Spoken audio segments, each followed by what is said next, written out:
It's about 2 o'clock. We're about to start the Darin interview, so hopefully you get back to us. Otherwise, we will be conducting it either way. All right. See ya. Okay, Darin Martinez is here. Oh, are we just starting? Yes, we're doing the Darin interview. All right.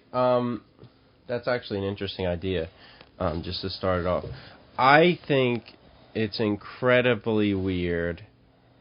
I really have to talk about what you told me to do before we started the show. What did I tell you to do?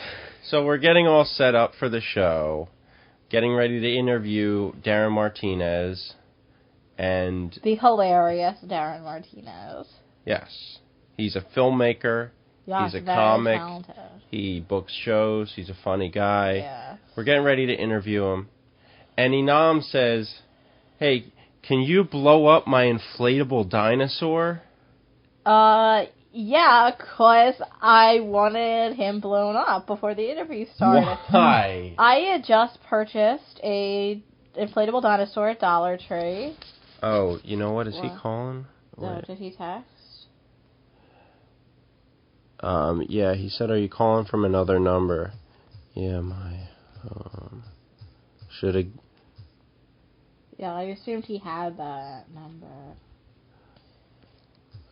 Come on, do the... Oh, that's why I can't use... Fucking... I love voice message. Yeah. He probably didn't recognize it. Yeah. And didn't... Well, nonetheless, my dinosaur's inflated, so now I can conduct the interview properly. Huh? Is Darin calling back? Hopefully. Well, I'm going to call him. Okay. Now we'll be able to continue the interview with the man we are interviewing. I thought you were going to see the man we're interested in. No. You would be interested. Okay. What's that? Alright, he said okay. Alright, cool. Ha-cha-cha. You love that sound. I do. So hopefully it picks us up okay. Yeah. I have a whole, microphone set up and everything. You. Hey, Darin, so anything, you ready to start the interview here? Sure. Alright, here Alright, we go. we kind of started without you, but here's Darin. We just Hey. talked for 2 minutes. So, Darin Martinez, how you doing? Excellent. How about yourself? Pretty good. I'm doing quite lovely. Thank you both for asking. You're welcome. So I want to get into the interview, but I also found this very interesting article on laughspin.com. I don't know if you already saw it. Is that a website you frequent? No. Okay. Do you watch the Jeselnik Offensive? No. Okay. Well, there's an article... Are you familiar with Anthony Jeselnik? It's a good question. Yes. Yes. He has a TV show, The Jeselnik Offensive, and I forget, what was the shark... I don't watch television. Oh, really? You just watch movies?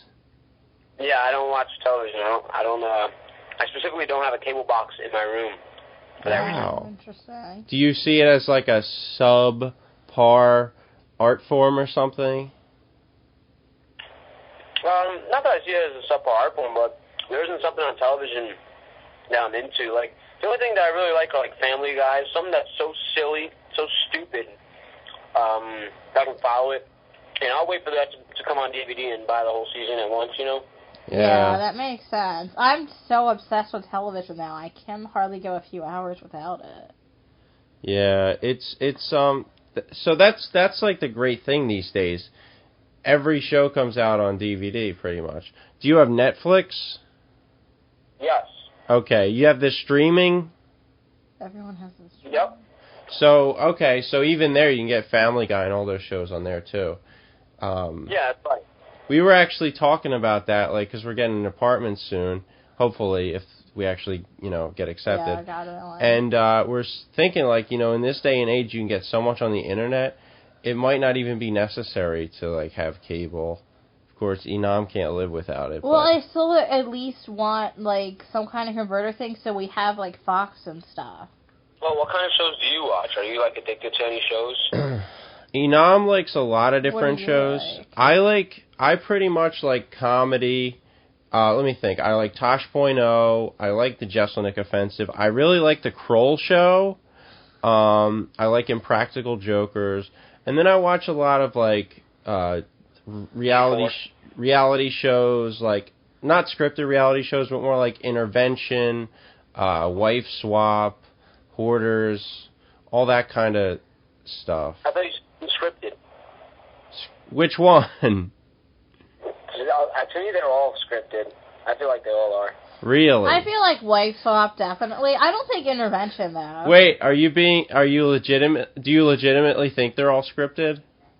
Well, they're scripted to a certain extent. They've got to be. I mean, that's the only way to control television. Other than that, I mean, if it wasn't, you'd have to just literally roll cameras forever and, hope to pick up on something. Yeah, they, like, put them in scenarios and stuff. Huh. Well, you see, I agree with that on, like, shows like Wife Swap, but I feel like with Intervention, I don't think it's really necessary to script it. Because they're... I mean, you may say that, but even in post-production is when they'll write the script. They're not necessarily reading a script, but an editor will sort of kind of right, a director or a producer, and make it work. Yeah, of course. They're to make it tell a certain plot, move a plot line or tell a certain story or something. That's a good point. Well, that's why on, like, shows like the Jersey Shore and stuff, like, they would have, like, one episode based around one thing, because they would edit, like, months together and make, like, this is the episode where Snooki does this. Even though it, like, probably happened a little bit over time. Have you seen a picture of Snooki recently? No. Huh. I know she has red hair or something. Yeah, she looks completely different. She lost, like, a lot of weight. Yeah, I saw when she was thinner. I couldn't believe when I saw a picture of her without her makeup. She was beautiful. It's like... Yeah, she looks really weird. She's on the cover of a magazine. Not that she looks weird, but since she's different looking than her original appearance on the Jersey Shore, she looks completely different. She doesn't look like a stereotypical Italian chick. Yeah. Which she actually isn't Italian. She's from Chile. Yeah, so now she lost all this weight. She actually looks like Hispanic now. She doesn't have like that Italian look. Yeah. That was weird that she had an Italian look, even though she wasn't Italian. Does a Darin Martinez dig the Hispanic look? Well, I'm Hispanic, so if I didn't, then I wouldn't own a mirror or myself. That's actually kind of a funny premise. What? A guy who I guess it's kind of been done like a guy like on Chappelle's show when the black guy hated black people. Oh yeah. Yeah. I mean, I don't really dig my look though. I like more lighter people. So this conversation is lovely. What I do want to get back to here is the Jeselnik Offensive. Now we can't get a video up here, but Enam, do you want to just like read the story here? Okay. Before tonight's episode of the Jeselnik Offensive aired, viewers were already outraged about a segment called Shark Party, which Comedy Central uploaded to its official site. Pegged to the death of shark attack victim Adam Strange in New Zealand, the sketch features Jeselnik jokingly celebrating the event with a group of female dancers donned in shark costumes. Okay, here's continue. What? Why? Jeselnik live blogged the show as it aired. You can't see it, but the studio audience is almost entirely shark attack victims. Wait, what? That's what he said. Oh, alright, so basically, if you don't know his show, the whole point of Anthony Jeselnik's show is to be offensive. That's why offensive is in the title. They even have a segment called Sacred Cow, where they just make fun of... So I'm not surprised that this already happened. And Comedy Central even took it down. Yeah, that's weird. How do you feel about this, Darin? Do you think Jeselnik went too far? What exactly did he do again? There was I didn't really quite understand it. There was this guy who was 46 years old, and did he die? He died from a shark attack in New Zealand, and I don't know why. Anthony Jeselnik probably picked it because, like, something offensive. So he had these girls dressed in, like, shark costumes come out and just, like, dance around and, like... That was, like, the whole sketch was this shark party. I don't know, and he was just making jokes about shark victims. And, it's just stupid because how many people have died from shark attacks? You know, like, so what is it? The one person just died, and so he makes a reference to a shark attack, and now it's like hell on earth. That's just dumb. I hate when people get offended by anything. Personally, that New Zealand story, you know, I like to do a lot of topical humor. I like to write jokes on, like, stuff in the news, and I actually did a joke last Wednesday on that New Zealand guy who died. So, I mean, I honestly, I think it's to the stage, so, you know, why would I say that he's offensive if I'm already making jokes about it? You know what I mean? Of course. Yeah. Yeah, I think it's weird, too, because, like you said, so few people die from it. How is it, like, this relatable thing that so many people got offended by? Yeah. It's not like it's cancer or AIDS or something. Well, still, he makes jokes like that, and I still think they're funny. Yeah. It really makes Tosh.0 seem tame. It's like, if you don't like that kind of stuff, don't watch at the end. So, Darin, you're much more of a fan of films. Yes. Are there any films that you've recently seen that you really enjoyed? Recent films that I've enjoyed? I don't know. I kind of can't think off the top of my head. I know the older guys, they released a couple films recently that I enjoyed, but on different levels, and not them being like excellent films. Like Arnold Schwarzenegger released The Last Stand not too long ago, and I really enjoyed that because it was, you know, Arnold Schwarzenegger returned to the big screen. It was campy, it was cheesy. Right. Yeah. Released Bullet to the Head, which wasn't really that good, like cinematically, but it was cheesy, it was campy, it was a ton of action, it was Sylvester Stallone, you know. And I enjoyed that. And then Bruce Willis, Die Hard 5 or 6 or whatever. It was extremely stupid, full of really big stunts, but I enjoyed it. I mean, you like those stupid action films, you like the whole over the top nature of those action films? Well, I feel like with those actors, that's the only way that I can accept them in film. Yeah. Yeah. That's the only way I want to accept them. Like, I don't want to see Arnold Schwarzenegger doing some serious role, you know. Like, imagine him actually playing, like, a governor in a film. Like, like, who would want to see that, you know? Do you feel that there's, like, an appropriate age for them to stop, or you just think it's fun and it doesn't matter? Well, I think Clint Eastwood is a lot older than all of them. And yeah, he's that's doing true. It, so I figure if he's a badass and he's his age, then they can continue to try and be, you know, until they croak. For some reason, it just bothers me so much when Nicolas Cage does it, though. I just feel like he's too old, but I still don't... He's got that whole, like, cheesiness to him. Yeah. I enjoy Nicolas Cage, and not on the level of him being an excellent actor. It's just because he overacts, and I think that's, you know, he's put into so many films, and in the mainstream, like... You figure he'd be an excellent actor, like a Denzel. Yeah, it's interesting. Getting work, and he's like this, you know, overacting, kind of like cheesy. But he has been in some like serious good movies, like Adaptation, and I mean just different things. I'm trying to think. He's done excellent work, but he's mostly known for like the last 10 films he's made. Yeah. Like, you know, Johnny Blaze, Ghost Rider. You know, yeah. You know, Season of the Witch, just like stupid films. Have you seen Season of the Witch? No, I haven't. Okay, I haven't if either. anything, you just watch it for this one aspect, and it's the fact that the director said, all right, well, we're shooting this whole film in England. Everyone's an English actor. Nicolas Cage and Ron Perlman are like leads. They're leading like an English army. Yeah. And then they speak with American accents the whole time. Oh, God. And it's so funny. You have to watch it just for that one reason. That sounds epically shitty. Does everybody else in the film have British accents? Yeah, every single person except Nicolas Cage and Ron Perlman. And it's not like they came from America. They're like, you know, soldiers from that land. Yeah. So I want to ask you, I've heard this about films, I don't know if this is true. I heard like a common shorthand for, let's say, like playing some historical event over in just any country besides U.S. or Britain. Let's say like South America or something. Like a common practice is to just use British accents in the films because Americans will think, well, that's foreign. Is that true? Makes sense. I didn't know if that's true or not.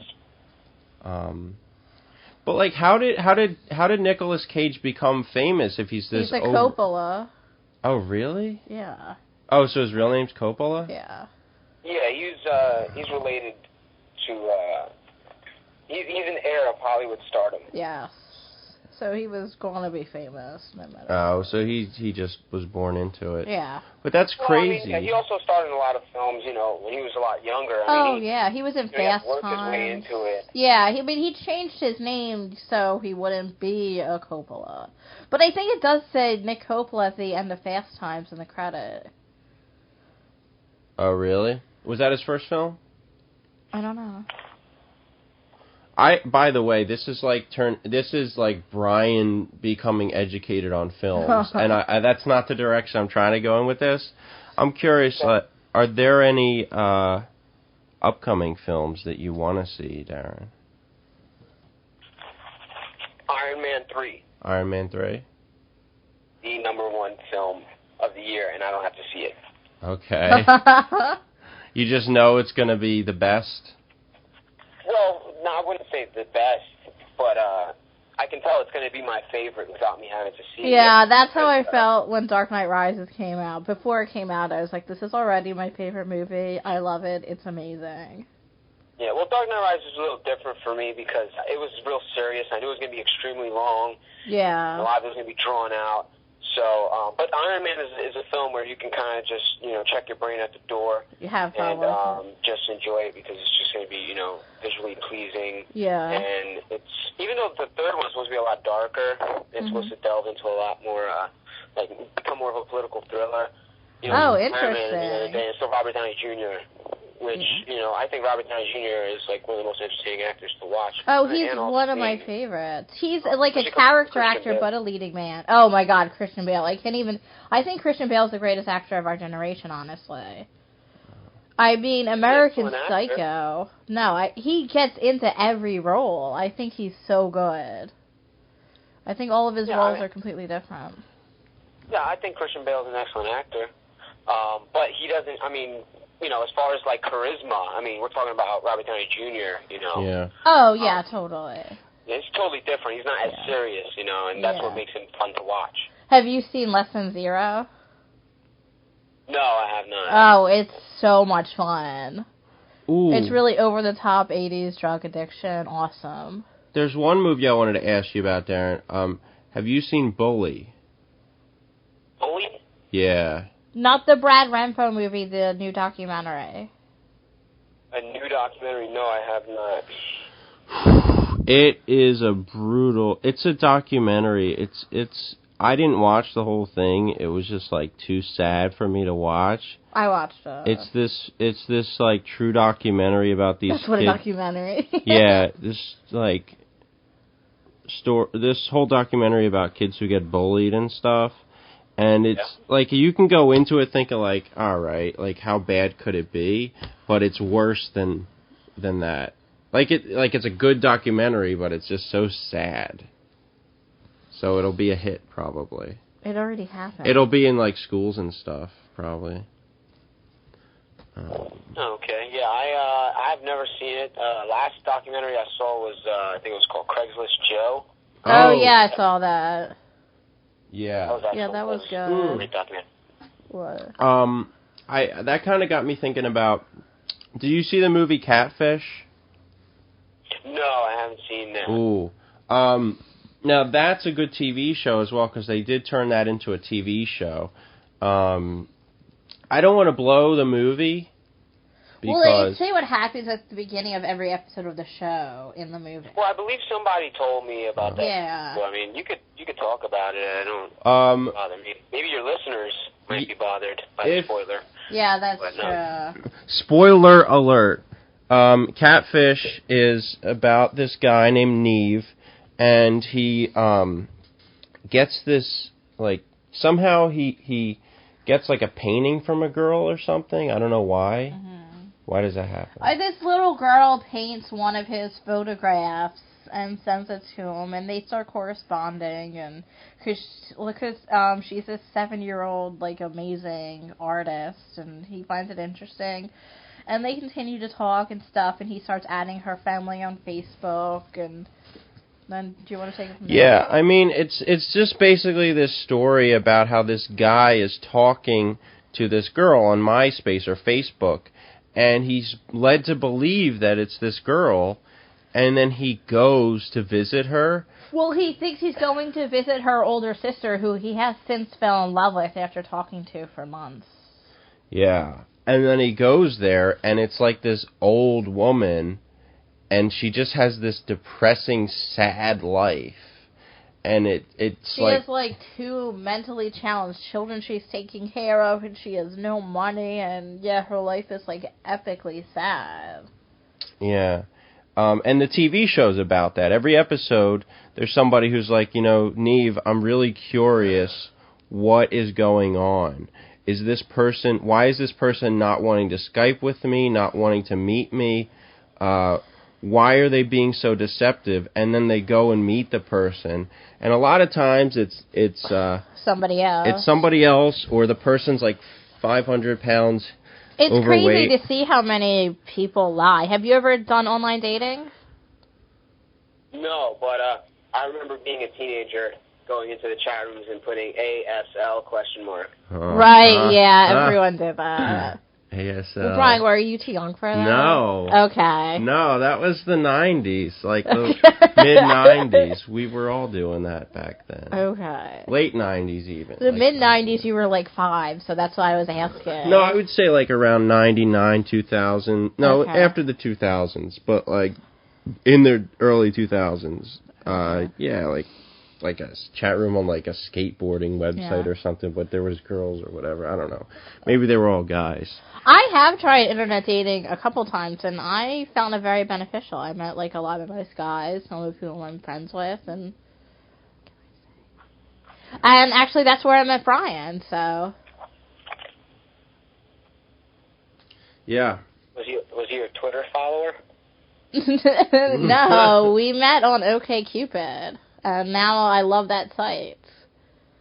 All right. Yeah, I mean, I've never met someone online, but, I mean, when, chat rooms first started and stuff, I remember, like, meeting girls in school, and then using, like, a chat room was kind of like an easier way to talk to them rather than, Yeah, that's kind of true. out off the phone and just jumping into a chat room or something like that. And then you talk till, like, 4 a.m. about favorite colors and just, really, just puppy love bullshit. So would you talk to them as Darin Martinez? Or as, like... Of course. Okay. Well, that's the confusing part about the show. That's why I brought up that I've done it, because I don't see the point of lying. Like, don't you want to eventually, like, meet someone or be with... Like, I don't see why people lie. Especially in that scenario. Yeah. Well, it's kind of like the way you explained that catfish thing. I mean, I know you said she used, like, social media in order to disguise herself. Yeah. Well, there's, like, people, like, I'm pretty sure I've heard of this, where, like, people, like, met on World of Warcraft, where you're totally someone else. Oh, yeah, that's true. Some weird country, and you end up meeting the person in real life, Yeah, I've heard a few people got married. Yeah, I've heard of that. Yeah, so, I mean, I don't know what kind of extent they go to lying about their appearances before they meet them, but when you meet them in that game, they're basically you're just somebody an avatar. else. Yeah, that's true.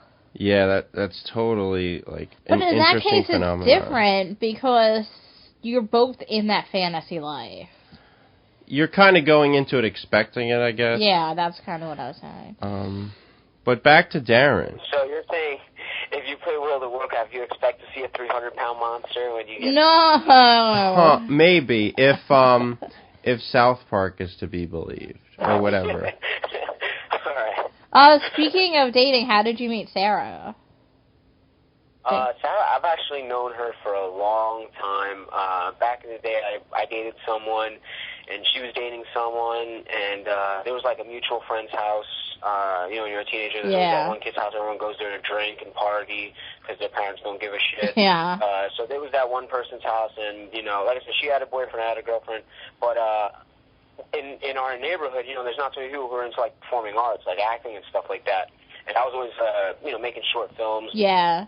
You know, just always involved into film production. So I always remember she was an actress, and as soon as I got out of school for film, I shot my first feature-length film. I got hired to do a feature-length film, and there was I got to do some casting, like some minor roles, under fives, like, you know, a waitress here, you know, someone there, and I try to remember some of the actresses that I met along the way, and I always remembered Sarah, so I got her involved to play like a waitress in one scene.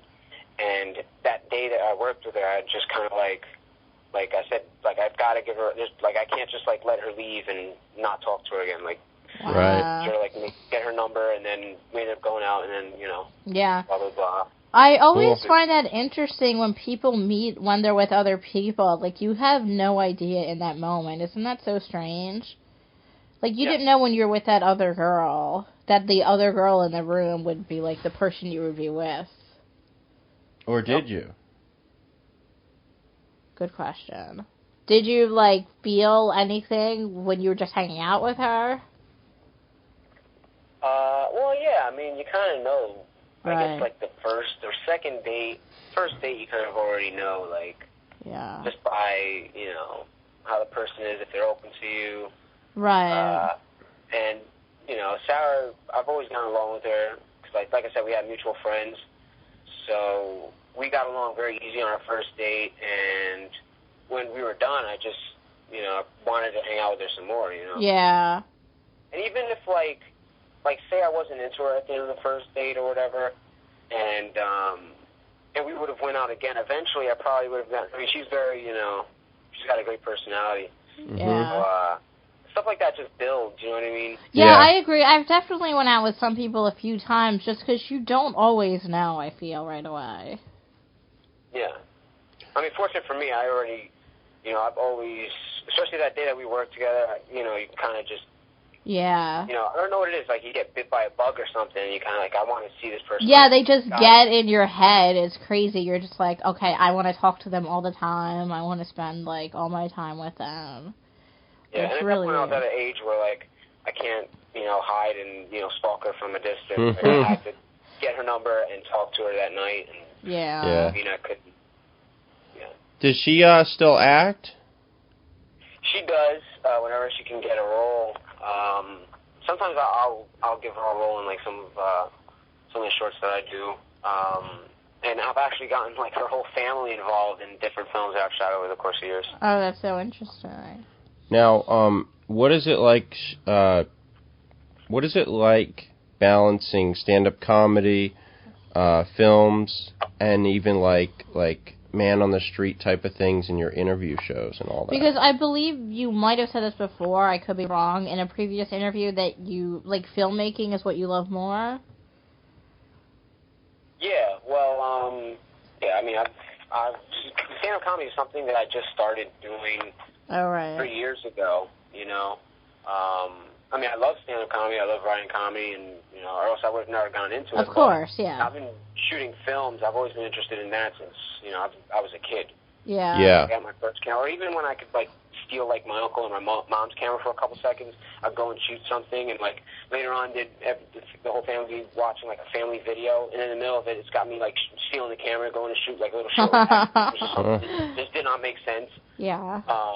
But yeah, I mean, so, you know, I've always been into that. I've always loved stand-up comedy. I grew up watching it, and, you know, I've always, you know, I've always written comedic stories, and all the films, a lot of the films I write all have comedy in them. You know, even if it's a horror or like something serious, there's always some type of comedic element in there. So writing comedy is just something that comes, you know, like that's just I love comedy. You know? Yeah.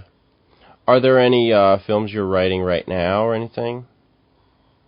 Yeah, I have the series, the Nick Nitro series. If you yes. Well, if you want to say it again for someone who doesn't know. And and I have a short film. It's in the fridge. That's what it's the title of the film. Okay. I need to check that out. You know? It's in post-production. It's a short horror film, and as soon as that's done, I'm going to send out to some film fests. Wow, that's Hopefully cool. gain some attention for Nick Nitro and some other future projects. I have a cameraman I just started working with, and we've got some ideas on some cool short web series, and then I also have a script that I just finished with a friend of mine called Residency, and it's a real funny comedy. It's a feature length, so we're just kind of going through the drafts right now. Wow, feature length. So how long does that We get it take? to a point where we can shoot it. How long does a feature length take to write? Well, feature length script should be a page translates into a minute, right? on Yeah. screen. So anything between 90 for a comedy, you want to go like 80 to 90 pages, and then 90 pages minimum, really 85 pages minimum, and you can go up to whatever. But how long really does that tighter, take to but, write? No one wants to watch a really long film if it's terribly written. Yeah, that's true. But I want to ask you, like, the writing process. Are you one of those people that's just like can sit down and write, or do you get a lot of resistance and procrastination with writing?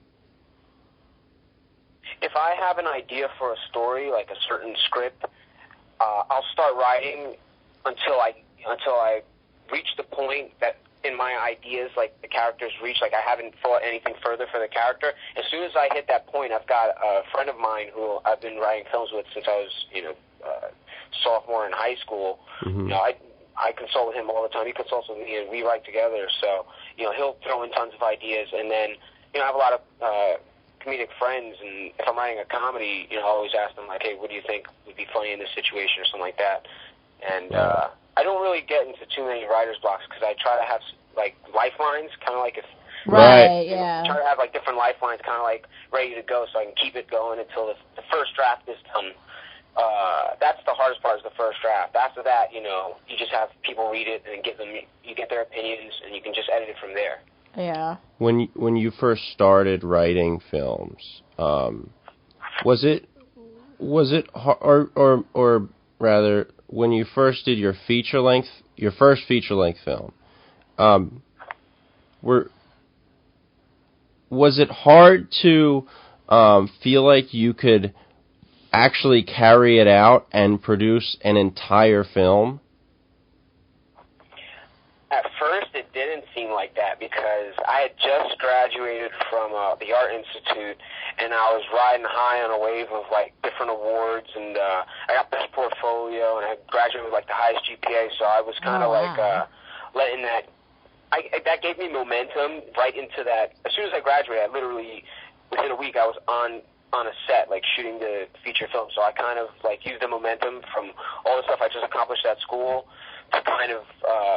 keep me positive throughout the whole course of filmmaking. Now, of course, that was the first thing I did right after school. I thought it was going to be a lot easier, but, it ended up being extremely stressful. And, in the end, when you have a product, that's all that really matters. Yeah, I mean, like, what is it like going back and, like, doing rewrites or editing the script and stuff? Is that just a painful process?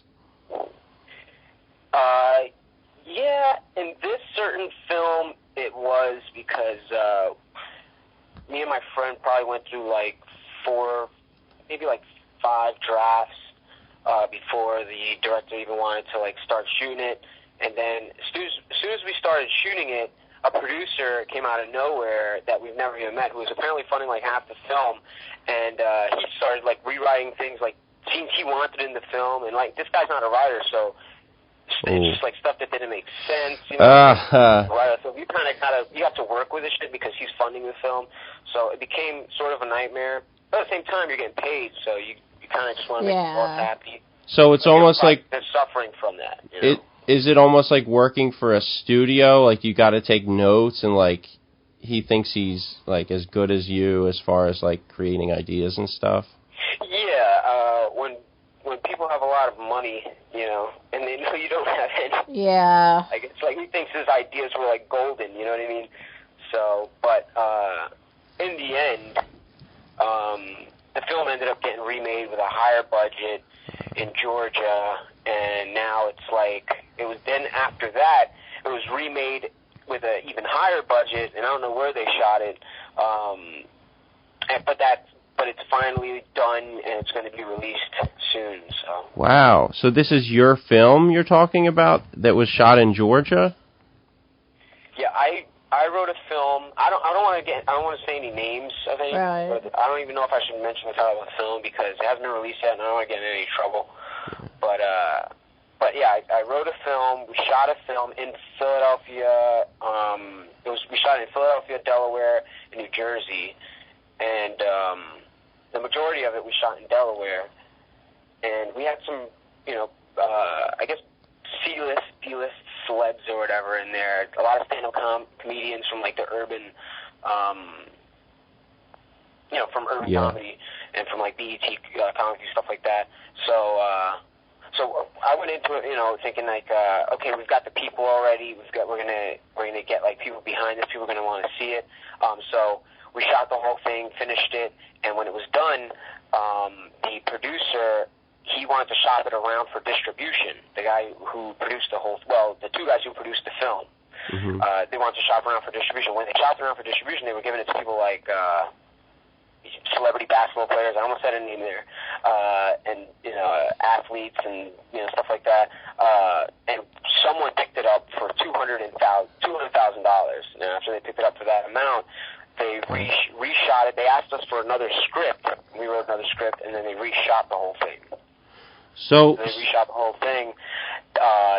In post, they ran into so many issues with things that they had shot. They had already paid the celebrities. They already paid people to be in the film, and the footage was garbage. So I think they scrapped like half the film, and they ended up with nothing after all that. So eventually, the producer waited a few months, and then I guess redrafted something else, and with the elements and ideas of the original two films, and went out and shot it somewhere, and in and around Philadelphia, I believe, because I know a couple of stand-up comedians from Philly that were in the film. Wow, this is like a done. big and it'll production. Be released. So what happened to the footage? Did you shoot on film, or was it files? I have the original film. I have it all on my hard drive. I have the original one that I shot, directed, wrote, and everything. Even the sequel, not the sequel, the remake that I shot in Georgia, I don't have that, but a friend of mine does, and I've seen it, and, I'm not going to say if it compares or not, but I believe, the original one should have been released. The producers would have, at this point, 4 years later, they would have already made, I'm pretty sure, tons of profit based on the people that were in the film.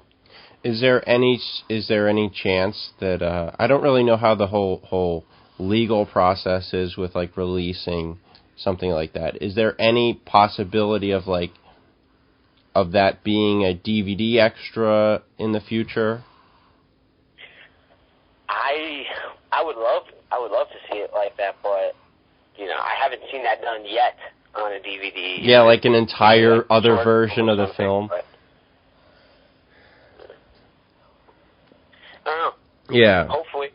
Now, in comparison to writing jokes, is writing a film almost like writing one super long joke where you're like waiting and waiting and waiting and waiting and hoping that it goes well? It's funny because if you're writing a comedy, it is kind of like one long joke. Because in the end, you want to finish your film with a punchline, So it is kind of like, every scene's a joke. Every scene's got, a sub-punchline, for every, little scene or every little thing that goes down in the film. You got to make the dialogue witty. Yeah. And have stale. What is your favorite genre to make? What's that? What is your favorite genre to make? I guess it would be horror. I've never really thought of it. I really don't have a favorite. If an idea hits me, like a story idea, I'll just write it. But not, no matter what it is. But I guess horror would be because I've probably written more horror than anything else. Okay. And do you What does it feel like to be in the room when somebody's watching one of your films? I don't know. I'm always, if I'm done with a film, like if I'm, having a screening party or something like that, if I'm screening it for somebody, it's because I'm at a point where I'm 100% comfortable with it and I'm proud of it, Okay. So I don't really, have that feeling. And like, say if it was like a rushed school project or something like that, where I have to show it to a teacher. Yeah. And by all means, anything rushed, kind of half-assed, you don't want to show anyone. But, if I'm viewing it, if I'm showing it to people, then I definitely want, I want to be in that room and I want to see reactions. I don't have any feeling towards that person. Yeah. Negative way, anything.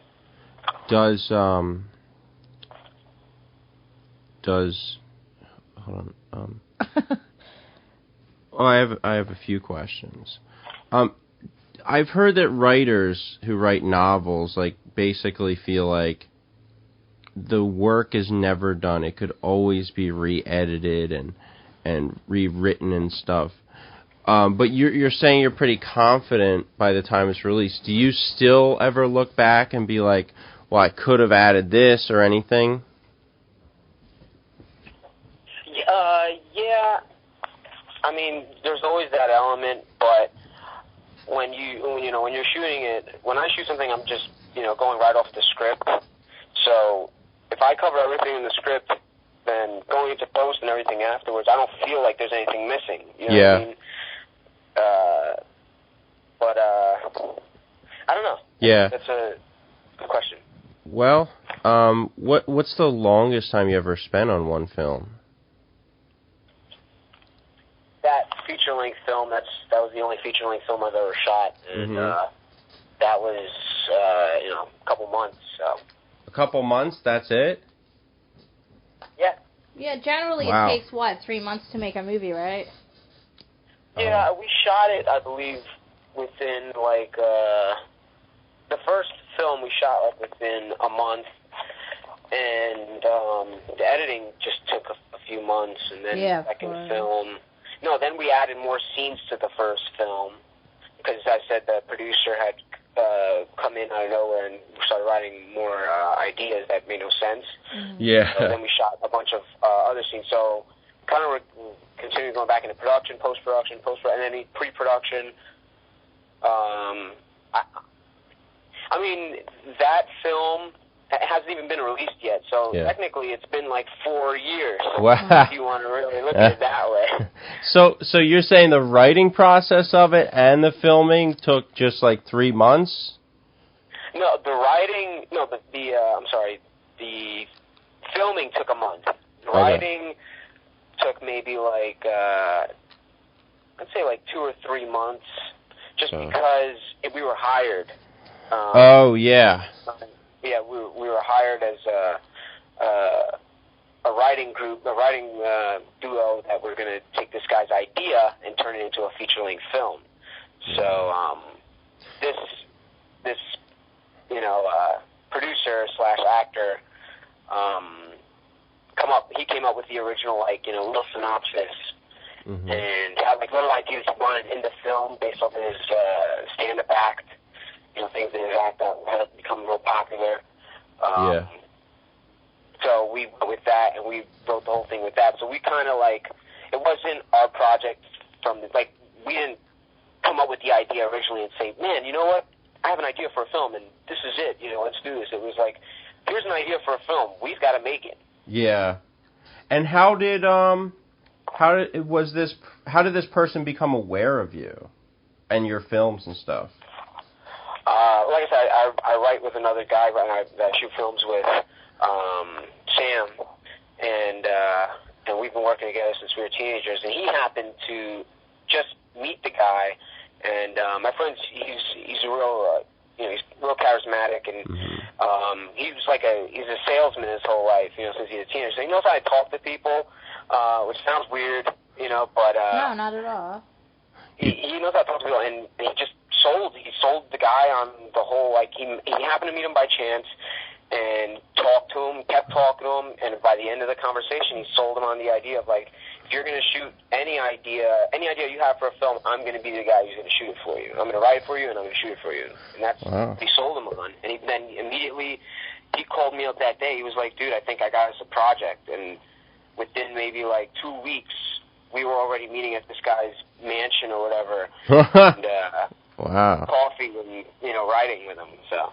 Wow, that sounds like, your friend really sounds like a great asset to your whole, your filming, I'm trying to think of a word, like a crew or, like your films and stuff. Are you working on anything with Christian?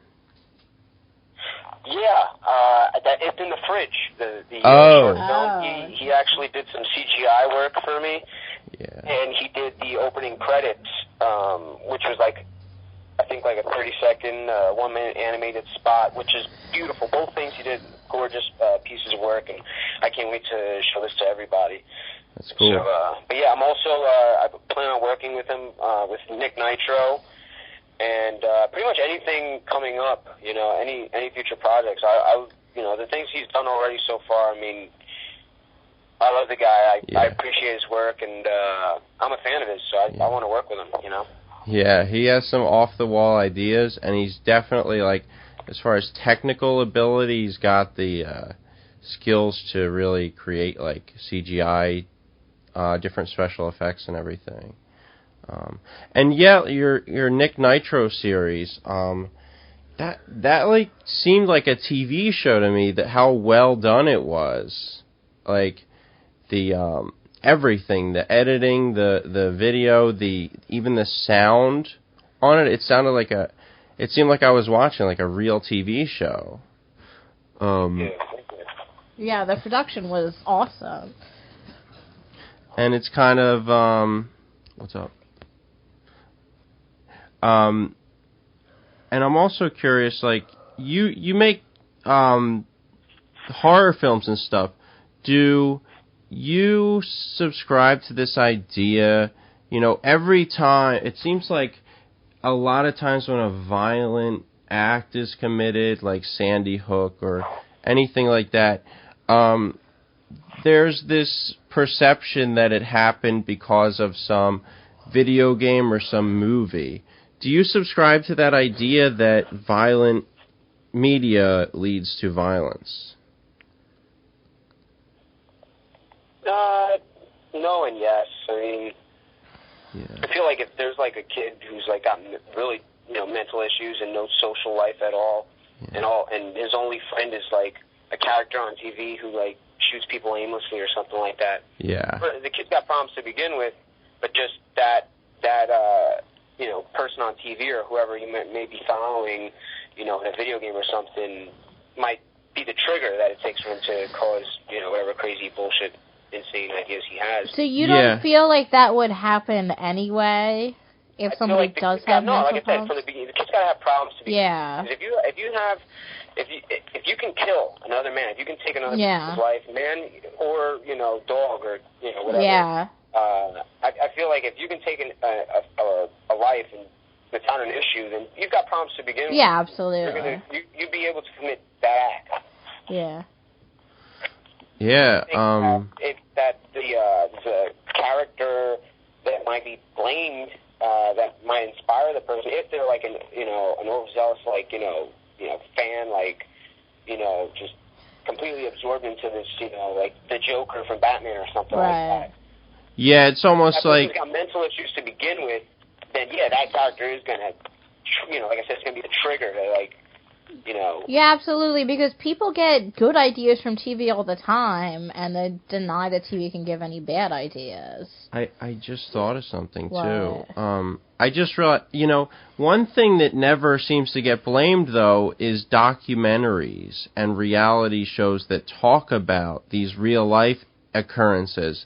Nobody ever seems to think, well, if we're showing them real-life situations... Well, it's not, glamorized like it would be. Oh, I don't know. I think the news sometimes puts things out there as front story. Like when the whole Casey Anthony thing But also, I don't think a lot of happen. 12-year-olds are watching the news. Well, who says 12-year-olds are? I mean, 12-year-olds aren't the only one committing crimes. True. That's true. That was a bad example. Well, I was just more talking about, like, impressionable youth with, like, mental disorders. look, I mean, like, Nancy Grace was, like, talking nonstop about Casey Anthony when it happened.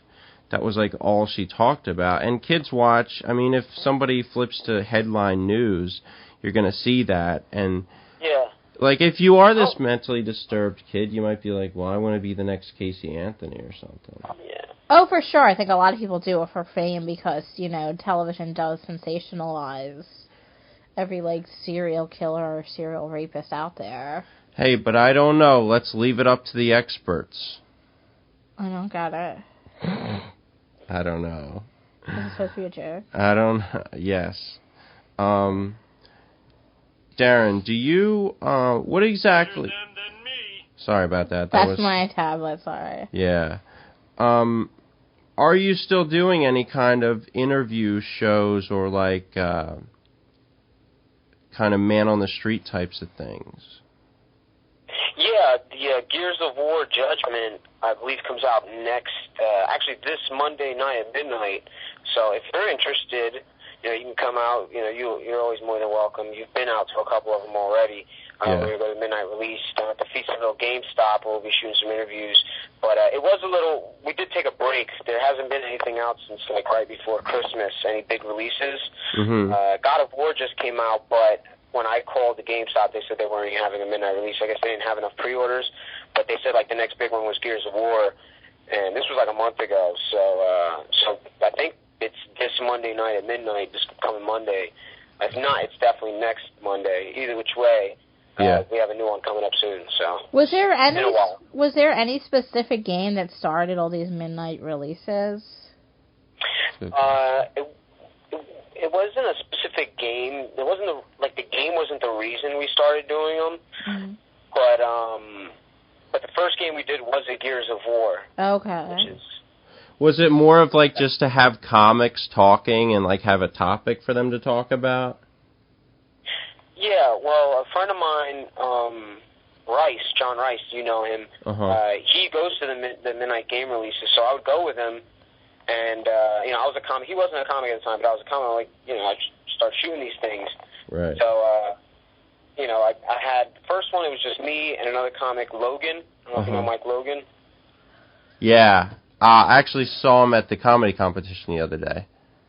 Yeah. Me and him in the first episode, and it worked out real well, and then, you know, I don't think he ever came back after the first episode. Oh. I think that's when he moved to the city, and, you know, we shoot in Northeast Philadelphia, Bucks County, so, you know, me, Rick Verboten, you, and I'm not sure if there really are too many other gamers. There's Andrew Mahan, he always, you know, co-hosts as well, and then Rick has his friend Courtney Galletti, who's a gamer chick. Oh, is not she? Indian, but she's a gamer chick, and we're trying to break her into it. And Rice, John Rice, of course, you know, he was a guest for like the first 3 episodes, and then I was like, you know, why we should just have you, you know, host. You're always here. And then he became a comedian, and you know, worked out perfectly. Yeah. Did you want to mention that? Do you want to talk about that idea that we just kind of were in the early phase of just talking about? Yeah, we should. I wanted to do like a gaming thing. Like, there's not too many people that I can talk to about video games. Like, I have a cousin in New York who I like play with online. You know. Yeah. Besides like Andrew Mahan and Rick Verboten, who I kind of talk to about video games all the time. I thought everyone loved video games. Online all the time on YouTube, because I subscribe to your YouTube channel. Yeah. Plug for your YouTube channel. Yeah, I play some, like, I like to find weird stuff that's maybe not, like, the norm or not as known about. Yeah, I like that. And there's another guy online on YouTube. He does the same thing. He plays like obscure games, but he only does it on Saturdays. He calls it Strange Ass Saturdays. He plays like indie games from like Xbox 360, like all the indie developers. Like Oh, that's Yeah. awesome. That's very cool. What's his so screen name? obscure. That's just fun to watch this game, watch his channel, and then go out to Xbox 360 and download these demos and play them myself. You know what I mean? Yeah. I really like the whole indie game games. type of thing. I don't know if you guys ever played Happy Wheel Madness. No. Ever played Happy Wheels? What's that? What system is that for? It's actually you can play it on your computer. It runs off of a website, TotalJerk.com, TotalJerkface.com. Okay. It's called Happy Wheels. That's the name of the game. And I don't know if you have the segment where it's like Game of the Week, but make that your Game of the Week if it was a segment on your show. And Yeah. you guys check that out, and That know what you think. that yeah, I just love stuff like that. Yeah. And I feel like I actually feel like smartphones have really brought out like this whole genre or this whole community of developers just making these simple fun games. They range from simple fun games to like these complex games. But like more than any other handheld platforms, smartphones just have taken off with all that stuff. And it's definitely influenced like bigger games with the way they reward you for playing. Like even if you lose a level, you're still accumulating money or beating these smaller goals and stuff. I really think that's cool. Yeah, So my girlfriend, she plays the mobile games on her phone pretty much all night long. yeah. She's addicted to them. She plays this one game, I think it's called like Ferdy Burb or something like that. Huh? And she's completely addicted to it. And she likes playing those those fortress defense, castle defense games. Oh, You just like line up all these turrets and I've heard of them. I never played them.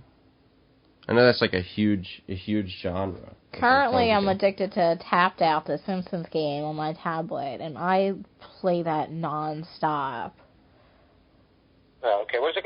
Tapped Out? Is that what you said? Yeah. Yeah, it's based off. It's kind of like Simpsons mixed with Sim City. Which I never really liked the Sims games at all, but I feel like with the Simpsons characters, it makes me interested in it. Now, what's your view on The Sims? Are you guys, either of you, addicted or? No, I never have in your been. life? I kind of like what they're doing now with the. I haven't played it that much, but there's the Sims Free Play, which is on smartphones, and you can like level up and stuff. So there's more of a reason to come back to it. But I'm not super addicted to it like I was when I first played it.